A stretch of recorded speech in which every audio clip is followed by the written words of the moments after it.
Hi, I'm Tom from the Simoniz Garage. Today we're going to talk about polishing the paint.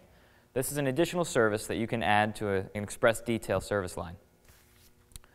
Now, the tools you're going to use are basically going to be orbital polishers. So there's different kinds. There's just a regular old random orbital polisher, such as this one. You have the Cyclo dual-headed polisher. Will over there is holding up the Flex gear-driven polisher. And then this you may have is a Roops polisher. Okay? Now this is a dual-action polisher. So what we want to do is demonstrate just some easy ways to polish the paint, remove micro scratches, swirl marks, things like that. Just another additional service, once again, that you can offer to your your customer base. So what we're going to use, just a couple of different types of polishes that we carry here.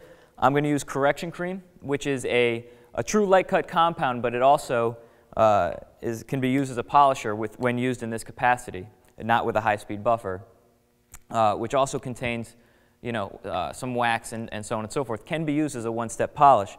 Also, Will over there will be using quick cleaner polish, another great product for just quick polishing jobs. We'll give you some short-term protection as well. So what we want to do is we always want to start with a clean pad. And you can either apply it directly. What I like to do is just a couple of dots along the pad. And then I'll start at a slow speed just to work it into the area and get it into the pad. And then I'll boost up the speed. So, most of the time, for instance, with the Roops, I'll start off with like a 2, work my way up to maybe a 4 to polish. Now, once it starts to dry out and stop continuing to work, stops looking greasy, that's when you want to stop, all right, and then wipe. With what Will's using is gear-driven. So he'll actually create some heat just by pushing down, all right, putting some pressure. So the technique and really what's important is that we only do a 2x2 area at a time, and we make sure that the surface we're on, we stay flat. Okay, we want to make sure we polish evenly. We do overlapping motions, make sure we don't have high points and low points. And by doing so, we just want to make sure we polish the paint and then move on to the next area that wasn't polished without missing anything. Okay?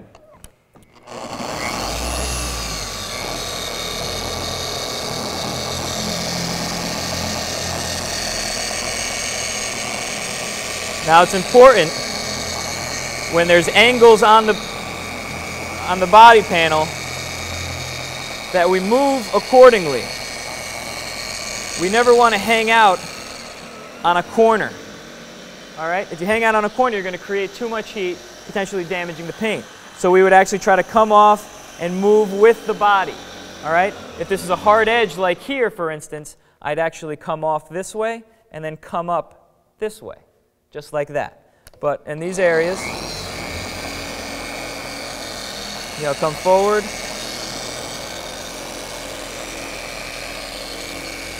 Trying to avoid unpainted trim and molding.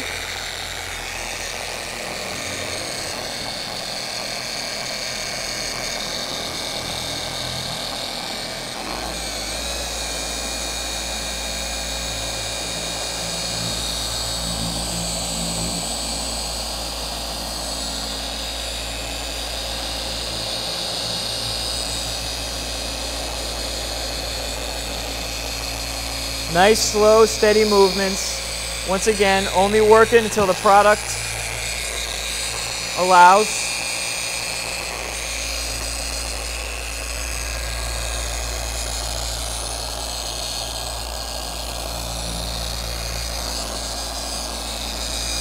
Okay, we're starting to dry up here.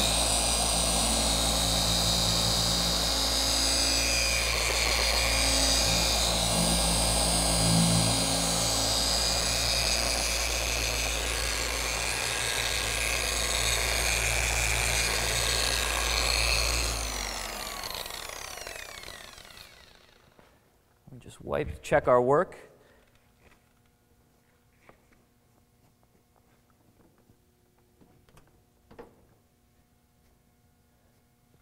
looks good. There's a couple of deeper scratches towards the back here. I can just hit those again, maybe even go more aggressive pad. And if it actually starts to look like I'm causing some more micro scratches, can do it once with a more aggressive pad or even a more aggressive product in the same pad, and then back it off and do it another step with either the same polishing pad or a finer polish. So as you can see, that's how simple it is. It removes swirl marks, micro scratches, things like that, and you throw a coat of wax on this thing, it'll look great.